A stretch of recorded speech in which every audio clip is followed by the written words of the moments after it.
காலம் என்று பழைய ஏற்பாடு. புதிய ஏற்பாடு என்று சொன்னால் கிருபையின் காலம். அந்த கிருபையின் காலத்திலே இயேசு கிறிஸ்து இந்த உலக மக்களுக்காக மரிக்க வேண்டும் என்று பிதாவினுடைய திட்டம். அதனாலதான் வேதம் சொல்லுகிறது, நான் ஆபிரகாமின் தேவன். அந்த ஆபிரகாமின் தேவன் எவ்வளவு நல்லவர் பாருங்கள். ஆபிரகாமை ஆசீர்வதித்தார்.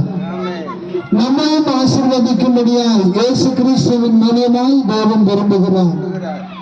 அருமையான தேவ பிள்ளைகளே, அவர் ஜோதிகளின் பிதா, ஆவிகளின் பிதா என்று வேதம் சொல்லுகிறது. உலகம் முழுவதுக்கும் மனிதனுக்கு நாசில ஜீவனை ஊதினார். ஏனென்றால் ஆவிகளின் பிதா என்று சொன்னால் அந்த ஆவி மனிதனை விட்டு எடுக்கப்படுமானால் அவன் மண்ணுக்கு திரும்புகிறான்.